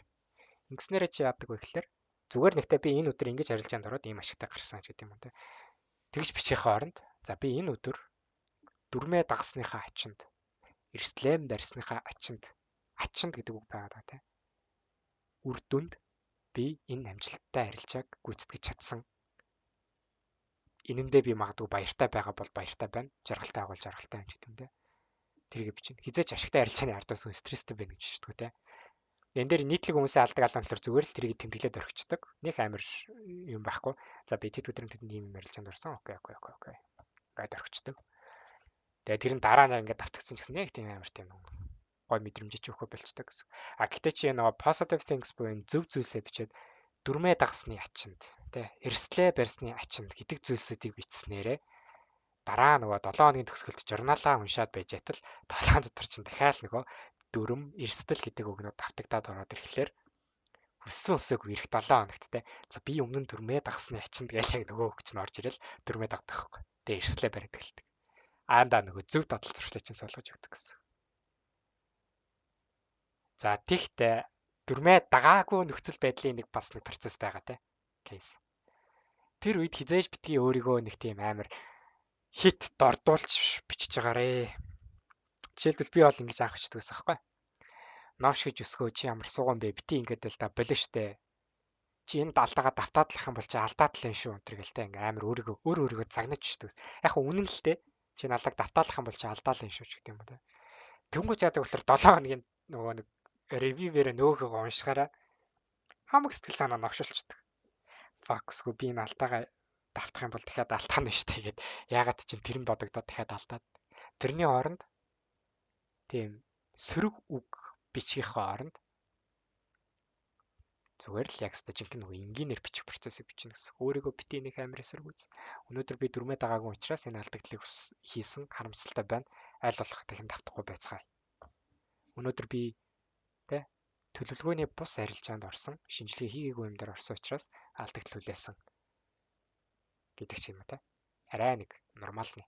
Тэгвэл би бол бүр өөрийгөө амар хараад шийддэг байсан байхгүй. Тэгээ тэр нь цаашдаа надад бүр ингээд даамжраад жоохон сөрөг нөлөө үзүүлээд эхэлдэг болсон байсан. Тэгэхээр хэдүүлээ тэгж бичиж болохгүй шээсэн. Тэгээд хэдүүлээ хамгийн чухал процессыг нэрээ олон хослол дээр олон одоо нэг overtrade хийгээд ч гэдэг юм уу тиймэрхүү алдаа гаргаад байгаа шүү дээ. Журналыг тогтмол consistency буюу юм тогтмол бичээд ирсэн цагт хүссэн үсээгүй чи олон Арилжаа хийхэ болчихно. Яагаад тэгэхээр fucking чи арилжаа болгон дээрээ энэ сэтгэл хөдлөлөө бичиж гин. Орсон цаг, орсон өдөр шинжилгээгээ бичиж гин. Өдөр нь ямар байснаа чинь яасан гин. Энэ болон датануудыг цуглуулж хахад чи өдөрт чи 100 арилжаа хийх юм бол чи 100 арилжааны журнал бичих үү? Тэр хүн бичихгүй да тий. Залхуу өөр штэ. Fuck man. Би л 100 арилжааны журнал өдөрт бичихгүй. Тэгээ нэг олон арилжаа хийгээд байгаа юм чи журнал бичих хэлчихдэг. Амар олон. Шаардлахгүй алдагдлаад үлээсэн. Тэгээ яагаад гэдгийг мэдэхгүй. Яагаад гэхээр чи журнал бичээгүй. Тэгээ маргааш нь дахиад давтдаг. Дахиад давтагдана. Хүссүсээгөө дахиад давтагдана. Тэ. Тэгэл амар олон алдаал гэдэг. Тэгээ угаасаа ямар ч скалп хийдэг хүн, ямар ч swing арилжаа хийдэг хүн журнал бичдэг байхгүй. Бүр юм миллисекундаар арилждаг high frequency trader-үүд хүртэл журнал бичдэг байсан гэж боддоо. Өмнө.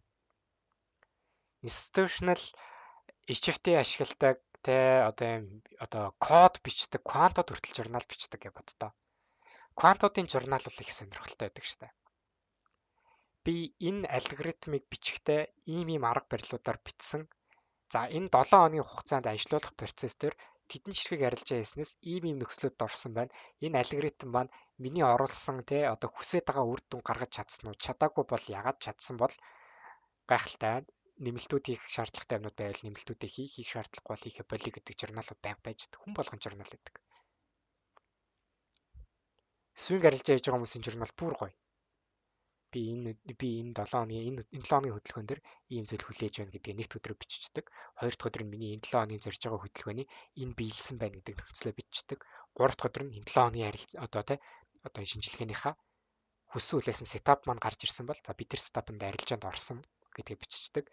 Дөрөв дахь өдөр нь яг одоо болж байгаа процессоо бичдэг. Тавд өдөр нь ашиг аваад гарсан ч гэдэг юм алдагдaltaй гарсан бол за ийм зүйлсээс болоо би алдсан байна гэд бүтэн 7 хоногийн процессыг нэг журнал болгож бичдэг. Амар гоё. Тэгээ бас журналын хувьд миний ингээ харж байсан журналуудаас манай Zebig-ийн журналаас амар гоё. Тэр Obsidian гэх платформ дээр бичдэг. Тэр дотор өдөр болгоны бүх юмнууд нь байдаг. Арга барилууд нь те. Арга барилуудын хадлаар хүртэл журнал хөтөлсөн байдаг. Ганцхан арилжаа биш. Би миний ашигладаг арга барилууд ийм концепцээр ашиглаж байгаа. SMC-гээр арилждаг шүү дээ. Одоо ICT-ийн market maker модель гэх юм бол тэр search-ийг хайлтаа оруулаад гараад ирэхэд өөрийнх нь тэмдэглэсэн журналын market maker модельтэй холбоотой бүх юмнууд нь ингээд журнал дээр нь гараад ирдэг гэдэг юм уу те. Шаардлагатай бүх зүйлс нь журнал дээр нь байж байгаа. Алдагдaltaй арилжааг хаагаад гараад ирэхэд алдагдaltaй арилжаанууд нь гараад ирнэ. 3 сараас 4 сарын хооронд арилжаа гэхэд 3-аас 4 сарын хооронд арилжаанууд нь гараад ирдэг. Бүх юмаа дэлгэрэнгүй бичдэг гэсэн үг.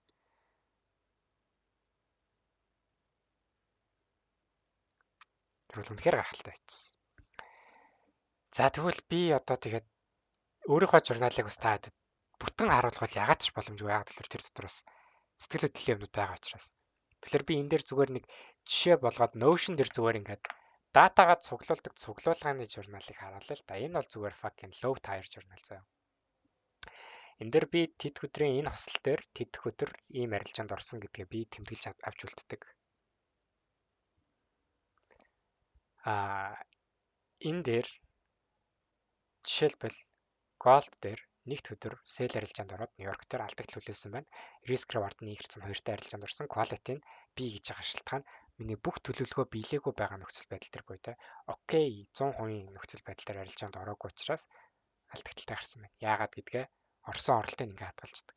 Хизээш би энийг эргэж хардаггүй. Яагаад тэгэхээр энэ дэр нөгөө энэ деталууд миний ярьсан деталууд байхгүй. Миний ярьж байгаа деталууд бол би шаардлагатай арилжаануудаа тэмдэглэл болгоод үлдэн шүү дээ байхгүй. Тэгэнгუთ яг яаж алдсан бэ гэдгийг би харахын тулд л ийшээ орж ирж хардаг гэсэн үг. Хоёр дахь өдрийн buy Нью-Йорк алдагдал. F арилжаа. Энэ дээр яагаад алдсан бэ? Тэ? Цагтаа нь гараад ирнэ. Энэ дээр 1 сарын 27 гээд он сар өдрөнд байгаа. Тэгээ он сар өдөрт. Тэгээ он сар өдрөө хараад дараа нь би магадгүй 1 сарын 27-нд л орё. Дэлээтэй. Хөөе яагаад томорч вэ? Gold. Тэ. Тэгвэл 1 цагийн чартаар гаргаад ирч та. Одоо энэ премиум биш болохоор 1 сарын 27 харагдахгүй. 3 сар. 1 сар 29, 28, 27 бүр эндтэй. Энэ өдөр би алдагдaltaй арилж байсан байна шүү дээ. Сэргийг харахад уг нь байс нь булш байсан байна те. Орсон цагийг харахаар нэг 8:15-аас 8:30 орно гэхэлэр 8:20 хавцаа орсон байна. За тэгэнгუთ оройн 8:20 хавцаа гэдэг чинь би энэ дээр байтсан байгаа байхгүй. Энэ синглоо дээр энэчнээс өснөөгөө байтсан байгаа байхгүй. Гэтэл миний байс зүвч гсэн доошоо орж ирчээд sorry өссөн байна. Тэгээ премиумтай байгаа нөхцөл байдал шиг тийм үү те. Дэлгэрэнгүй тэмдэглэсэн нөхцөл байдал дээр би яагаад юм гэхэлэр зургийг аваад талцсан байгаа л окей за би энэ бай медаль арчсан бла бла бла бла ийм зүйлс дутуу харсан байна. Окей гэдэг юм одоо тэмдэглэж байгаа 7 оны төгсөлд энийг эргэж харлаа алдаагаа багасгая. Ингээл болоо. Ганцхан арилж. Олон арилжаа ихийн сул тал нь болохоор одоо энэ жишээлбэл нэгд өдөр би 1 2 3 4 5 арилжаа хийсэн байна те. Тэгснээр Лондон дээр 3 арилжаа, Нью-Йорк дээр 2 арилжаа гэхэлэр энэ бол би энэ өдөр 4-ээр зөрчсөн байгаа байхгүй. Тэгсэн fucking 5 дахь өдөр юу вэ? 1 2 3 4 5 6 7 арилжаа хийцтэй. Тагталтай. Ийм олон арилжаанууд хийдэг. Явцын донд яасан гэхэлэр өдрийн нэг болоод эхэлсэн бааз. Monday, Tuesday, Wednesday, Friday. Бүр 4 дахь өдөр арилжаа байхгүй те. Monday, Tuesday, Wednesday, Thursday, Friday. Энэ бол 7 хоног бүтээр арилжаа. Энэ бол бүр амар ашигтай 7 хоног. 1 дахь нь ашигтай, 2 дахь нь ашигтай, 3 дахь нь ашигтай, 4 дахь нь ашигтай. Тэгснэ 5 дахь өдөр нь алдагт хүлээгээгүй брейк юм зогсон. Энэ брейк юм ямар хөө брейк юм сарай. Энэ топ степ байхыг бодоход би топ степ дээр арилсан те MNQ. 9:45-аас 10:15 хоорондох миний орсон цаг нь байна. Орсон шалтгаан стандарт deviation одоо OT татсан байна. Equilibrium дээрх breaker дээрээс арилжаанд орсон байна. Шинжилгээ гоё өсөлттэй явж байсан ч гэсэн мань нөхөр энэ дээр break юм болсон баг те. Доошоо унж орж ирж байгаа. Гих мэдчихлээ.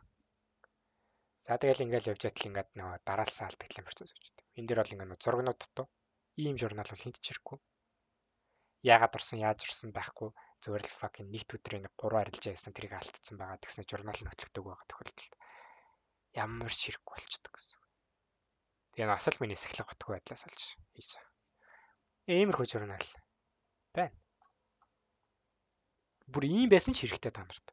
Өөрөө миний өнөөдөр ярьсан бүх зүйл биш ийм байсан ч гэсэн хэрэгтэй. Эндээс хүн юуг хардаг вэ гэхээр өөрийнхөө нөгөө win rate буюу те. Би одоо нийт 51 арилжаа ашигтай гарсан байна. 29 арилжаанд би алдагталтай гарсан байна. 11 арилжаанд би break even зогсон байна гэдэг дээр үндэслээд би яг одоогийн төвшөнд болохоор за 51 дээр нэмэх нь 29 нэмэх нь 11 гэдэг чинь нэг за 91 арилжаа хийсэн байна шүү дээ. 91 арилжаанаас би 51-т нь ашигтай гарсан гэхэлэр миний win rate хэд байж болох вэ гэхэлэр те.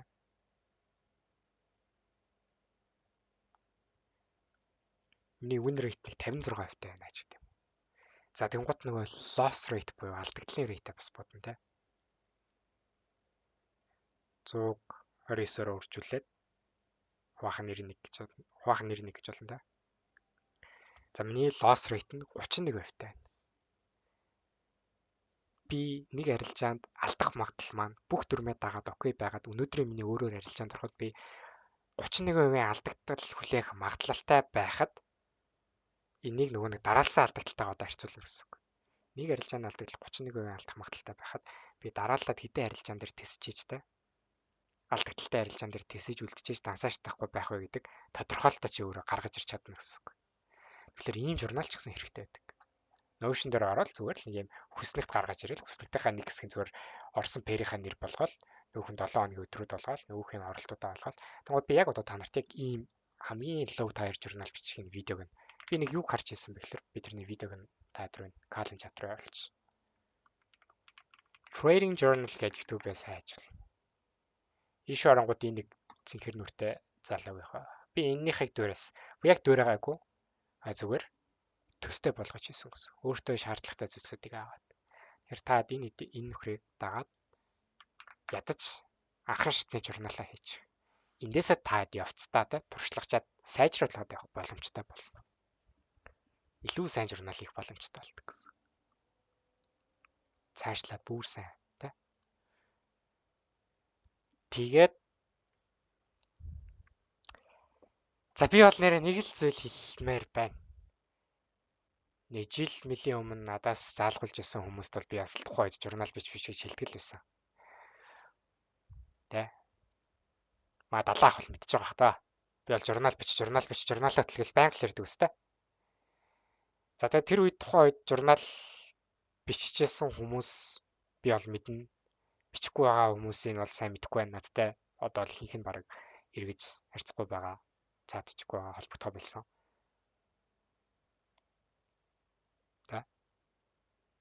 Тэгээ ер нь бол журнал бичдэг хэд маа надтай холбогдоод багш ийм юм дээр ингэж алдлаа гэд над руу бүр ингэж юу явуулдаг. Зургнуудаа чатаар явуулдаг. Тэгээ харангууд яг тэр хүмүүс ингэж нүдэн дээр илт сайжирдаг байхгүй. Бүр нүдэн дээр илт сайжирдаг. Яг тэр хүмүүс чинь нэг арга барилаа сонгоцсон, нэг арга барилаа тогтмол ашиглаад эхэлсэн. Ашиг алдагдлаа харьцаагаа тооцоод ойлгоцсон.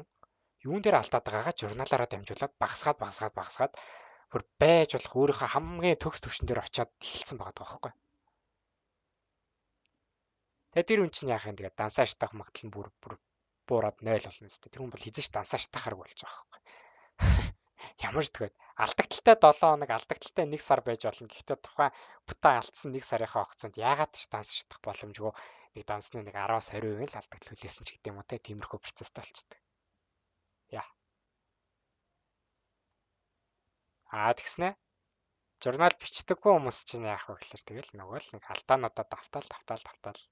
Одоо ингээд бодлоор та хэрэг журнал бичдэггүй гээсээ болж алддаг гэдгээ бараг ойлгочихж байгаа байхгүй өнөөдрийн вебинараар.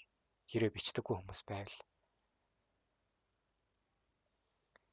Тэ. За өнөөдрийн вебинарыг сонсоод журнал бичмээр болж гэнэ үү даад ядаж. Гэтэ юм бичиж гэсэн сэтэл төрж гэнэ үү? За би энэ пол явуулчих. Пол явуулаад журнал бичих сэтэл гингутаа нэгэн дээр нь төрж байна. Төрөхгүй байна. Гэ пол явуулчих. Тэ. Болохгүй зэбиг додоо. За хаах цаадах ч бас өөрөө одоо арилжааныхан цаг болохоор тийм яах. Би бол өнөөдөр арилжаа ихгүй гэдгээр л яаж байгаа шүү. За 5 богд. 8 лал төрч юм байна. За тэгээд мэдээж журнал бичих нь ядаргаатай анхандаа түүхтэй. Яг гоо дөнгөж эхэлж явах үед амар гоё журналаа бэлдэх гоё байдаг ч гэсэн аянда те. Жохон залхуу өөр нь ядарна, бичмээргүй санагдана, новшин санагдана. Fuck it бүр. Яа. Надад ч гэсэн тийм өдрүүд байдаг. Хадгалж үлдээгүй арилжаа болгоноосоо болж би зүгээр 1 сарыг алдчихин гээл та нар төсөөл. Зүгээр л ганцхан ашигтай арилжаанаасаа болж бүтэн 1 сар ашигтай байх магадлалаа та алдчихин гэж боддоо. Ганцхан тэр ашигтай арилжааг чи тэмдэглээд авцсан байгаад тэгээ журналандаа нэмэлтээр оруулсан байсан бол чи дараа нь тэрнтэй ижил төстэй нөхцөл байдал дээр арилжаанд ороод дахиад ашигтай гарах магадлалыг чи нэгсгэх зээлийг чи зүгээр л байхгүй болгочих гэсэн үг байхгүй. Эсвэргээрээ чи ганцхан алдагдaltaй нөхцөл байдлыг тэмдэглэж аваагүйгээсээ болоод дараа нь бүхэл бүтэндээ данс эрсдэх хэмжээний том эрсдлийг чи үүрэх болчихж байгаа гэсэн. Яагаад гэхээр чи тэрийг тэмдэглэж аваагүй учраас дараа нь дахиж давтаж таарна. Шаал дэмий алдагдлуулах.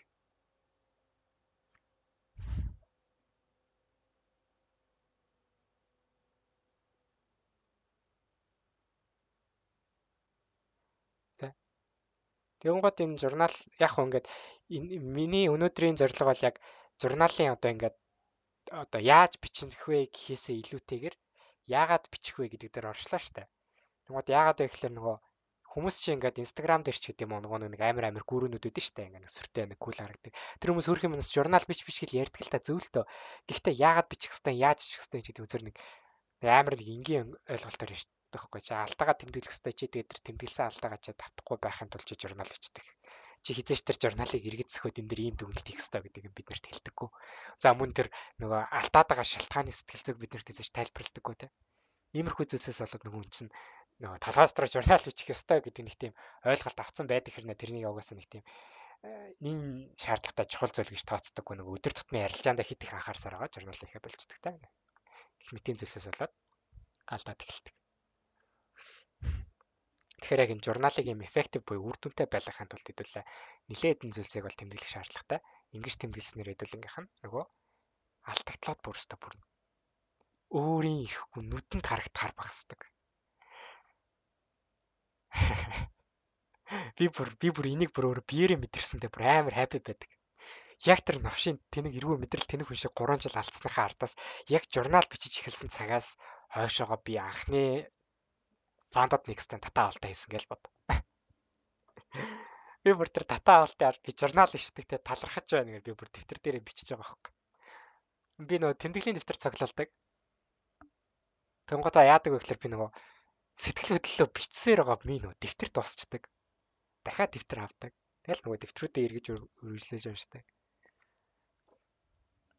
Тэнгууд ингээл одоо нэг хуучны юмнуудыг харангуут ингээд амар өөрөөрөө бас бахархах мэдрэмж төрдөг.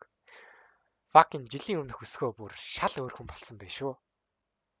Тэнгууд ч нөгөө жилийн дотор гарсан өөрчлөлтийг өөртөө харж бахархах мэдрэмжээ авчаад дахиад нэг гоё мэдрэмж төрдөг нь юу вэ гэхээр энэ байдлаараа өсөлт үзүүлж явснараа би эх жил дахиад өнөөдрийн журналыг харахад ямар өсөлт гарсан байх бол гэдэг догтлол надад гарч ирдэг.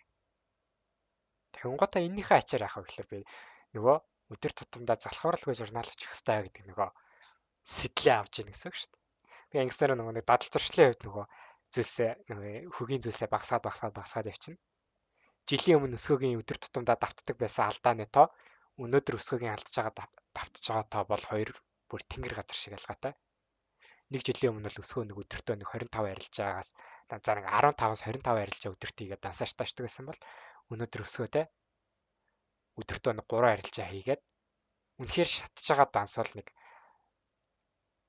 14-өөс 20 хоногийн дотор шатчих юм ч гэдэг юм. Шатах хэвээр болж шүү дээ. Амар гойлчдаг. Best of the best.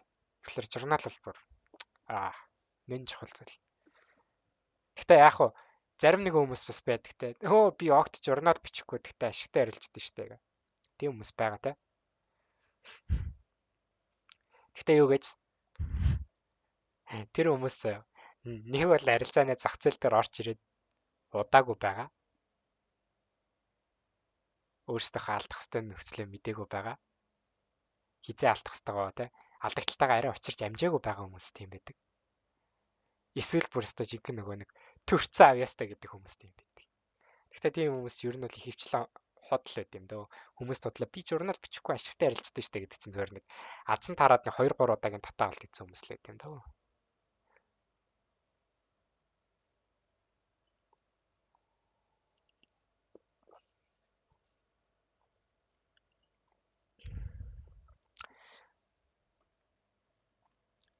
Тэгээ хамгийн гол нь би Жакад бас хэлтгэлтэй. Журнал бичээрэй хэрэгтэй. Жак бол надаас журналын талаар хэд удаа сонссон. Одоо л бичихгүй байгаа те. Гэхдээ маа Жакагийн оролдоодыг харах юм бол яг би бол бүр ингээд бүр Жакагийн өмнөөс бүр ингээд бараг журнал бичих юм бол арга барилын бараг өмнөөс нь сураад илүү сайн болохоор л харагдаж байгаа байхгүй. Дандаа нэг ижил тогтмол нэг төстэй алдаа гаргадаг нь нэг бол амар жижиг эсэл тавьсан байдаг. Эсвэл нөгөө дэндүү эрт эсэлээ зөөчдөг. Тэрийг бол бүр хажуугийн өнцгөөс харж байгаа би бол бүр хараад амар сайн мэддэг ч гэх юм ба те. Яг тэгэхээр Жака ч нугасаа бид нартай ингээд нөгөө ил тод чарта харуулад арилжаанд ороод за стаплас згсэн бол згсэн орсон бол би авсан бол авсан гэж бидэрт харуулчихж байгаа шүү дээ. Тэнгууд нөгөө Жака ч байнга тэгж явуулдаг болохоор тэрийг харсаар хагаад би одоо ингээд fuck Жака ч одоо болчих л таа гэд хэлдэг хөөх. Надад бол бичихгүй байгаа. Хэрвээ магадгүй Жака 5 сарын өмнөөс журнал бичиж эхэлсэн байсан бол өнөөдөр нөгөө топ стамстай байтарсан байхыг ч үгүйсэхгүй хүн өвс. Тэгээ журнал бичснээр хүн сайжирнуул гэхээс эзэж муудахгүй. Ямар ч тохиолдолд хэрэгтэй байна. Тэгээд арилжааны журналаас гадна амьдралын журнал гэж бас байгаа. Надад гэхдээ тэр бол би та нарт заавал гэх шаардлага бол байхгүй. Энд дээр би нөө хэлсэнтэй нөгөө арилжааны өмнөх нөхцөл сэтгэл хөдлөл ямар байсан бэ гэдгийг би тэмдэглэдэг. Энэ тухайн өдөрт болсон процессуудаа би тэмдэглэл болгож үлдээдэг. Гэхдээ тэр нь бол нэг амар өдөр тутам тэдэн сарын тэдэн гэж бол биш. Энэ 7 хоногт болсон чухал процессуудыг тэмдэглэдэг гэсэн үг. Тэгээд За би ийм байсан учраас сэтгэл хөдлөл ийм байлаа. За тэгээ энэ 7 хоногийн үед бол ийм ярилцаанууд хийгдээд алдаа гаргасан алдаа маань иймэрхүү байлаа ч гэдэг юм. Дараа нэг тиймэрхүү ижил төстэй байдал үүсэх юм бол би чинь журнал дээр хадгалсан юм чи яах эргэж уншиж байгаа юм чи. За зөвсгөө.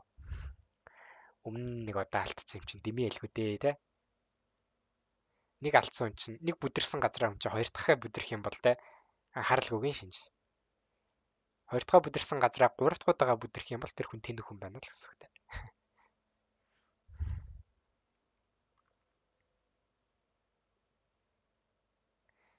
За тэгээ бас нэг амар гоё тод жишээ. Хүн чамаас мөнгө зээлчлээ. Таньдаг хүн ч мөнгө зээлчлээ. Нэг удаадаа зээлсэн мөнгөө өгөхгүй байлаа. Хуцаас нь одоо те удаалаа. Өгөхгүй амар удчихлаа. Тэр хүн хоёр дахь мөнгө зээлэхэд чи дахиад тэр хүнд итгэж зээлэх юм бол чи тэр бол тэнэг болно те. Эхний удаадаа зээлээд алдсан бол окей. Энэ бол туршлага. Хоёр дахь удаага дахиад чи тэр хүнд зээлээд мөнгө авч чадахгүй чи бол тэнэг гэж байгаа шүү дээ. Яг энэ логик бол арилжаан дээр яг ажилладаг гэсэн үг. Чи нэг удаадаа гаргасан алдаа бол окей. Туршлага. Чи тэр хоёр дахь удаага давтах юм бол энэ бол чиний өөрийн чинь алдаа. Энийг чи гурав дахь удаага алдах юм бол чи тэр чинь чамд зуршил болоод үлдсэн байна гэсэн үг. Энийг журналынхаа ачаар сэргийгээд байлуулж байна. За тэгээд өнөөдрийн вебинарыг сонсон таад баярлалаа. Асуух зүйлс байвал асууж болно. Тэгээд би рекордо хаалаа. Энэ бичлэгээ YouTube дээр оруулна. За тэгээд эргээд YouTube дээр үзэх гэж байгаа хүмүүс байвал гоё лайка дараарай. Тэ? Subscribe хийж амжаагүй байвал subscribe хийгээрэй. Би нэг өнөөдөр юм уу маргааштай багтаагаад оруулчихна. За тэгээд маргааш менторшипийнхаа эхний лекцийг орох гэж байгаа. Тэгээд яг хөө тэн дээр бол одоо ингээд зөвхөн өнөөдрөөр бүртгэл хаагдаад огт дуус одоо дахиж хизээч хүн менторшиптэй авахгүй гэх зүйл байхгүй. Менторшипийн үргэлжлэх хугацаа бол нэлээд урт хугацаанд үргэлжилнэ. Тэгээд тэн дээр орж ирээд тэ сонсоод явахыг хүсвэл одоо жишээлбэл маргааштай багтаж орж амжихгүй байлаа гэж бодоход маргааш орох хичээлийг би бас яг өнөөдрөх шиг ингээд рекордыг хадгалчихна. Тэгээ хадгалсан хичээлүүдэд би бас юм private номын санд хадгалаад явна. Тэгээ нөгөө одоо энэ арилжааны бүртгэл дээр яаж бүртгүүлэх талаар оролцсон байгаа та. Бибитер дансаа нэгээд арилжах дүнгээрээ цэнэглээд болоо гэд. Тэгэхээр яванда та нар за өнөөдөртөө мөнгөний боломжгүй байна гэж байгаа байвал окей болно. Ирэх сард ороод ирсэн ч болно. Менторшип явагдчихлаа. Бичлэгнүүд нь хадгалагдчихлаа. Яг би нэг орсон сэдвийг хоёр дахь ихэж орохгүй учраас та нөгөө бичлэгнүүдээс л үзэх шаардлагатай болох байх. Тэгээд бүгдээрэнд амжилт хүсье. Аль болохтай хэдүүлээ олуулаа зах зээлээс ашиг хийдэг болох хэрэгтэй байна.